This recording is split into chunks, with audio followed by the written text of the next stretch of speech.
Seorang pria dikubur di bawah tanah, menyamar dan bersembunyi dari kejaran pemburu. Tantangannya sederhana. Jika berhasil lolos dari kejaran 10 anggota tim pencari FBI, ia bisa membawa pulang hadiah $10.000. Di satu sisi ada master penyamaran penuh trik, di sisi lain ada tim profesional lengkap dengan drone dan kamera thermal. Pertanyaannya, siapa yang lebih unggul, tim pencari atau tim penyamar? George bahkan memanggil 2 penata rias khusus efek untuk membantunya. Wajahnya dilumuri tanah, lalu tubuhnya pun tertutup penuh hingga seakan-akan ia menghilang. Dari jauh tak terlihat, dari dekat pun sulit dikenali.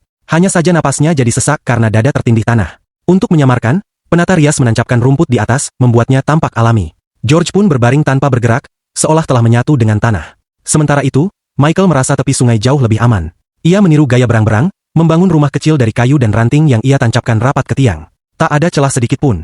Khawatir akan anjing pelacak, ia lebih dulu menyemprotkan air cabai di sekitar area. Saat rumah apung kecil itu melayang di air, ia menyusup masuk, tubuhnya langsung diselimuti dingin yang menusuk tulang. Demi hadiah, ia harus menahan gigil. David punya rencana lain.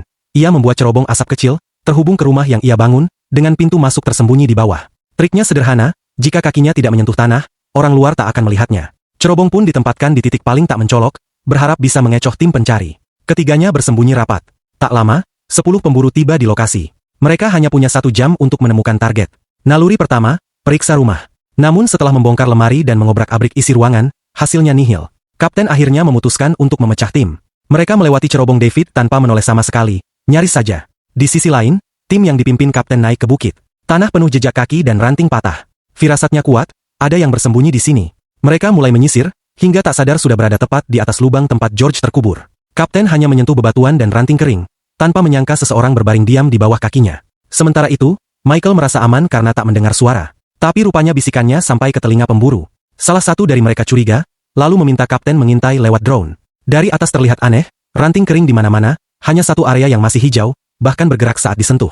Mereka tertawa keras ketika melihat semak hidup kabur ke tengah sungai. Michael panik, berenang seperti rusa kecil ketakutan. Tim mengejar dengan perahu, Michael berusaha ke tepian, tapi sudah ada orang yang menunggu. Ia pun tertangkap. 1 pemain sudah ditemukan. Kapten lalu menoleh ke cerobong David. Sempat mengintip tapi tidak melihat siapapun, lalu pergi. David hampir bersorak girang. Selama kakinya tak menjejak tanah, ia aman. Namun tak lama 2 pemburu lain mendekat, penasaran dengan cerobong itu. Kali ini mereka memeriksa lebih teliti. 1 menarik dari atas, 1 mengintip dari bawah. David tak lagi bisa bersembunyi, ia pun tertangkap. Waktu tersisa 2 menit. Kapten masih berkeliaran di sekitar George. Tak ada yang aneh. Tiba-tiba matanya menoleh ke sebuah lubang kecil di tanah. Kenapa ada lubang di sini? Tak mungkin muncul begitu saja. Saat diselidiki, terbongkarlah persembunyian George. Ia nyaris kehabisan napas. Namun waktu telah habis. Tim pencari gagal menyelesaikan misi. Jadi, kalau kamu yang ikut, akan menyamar jadi apa?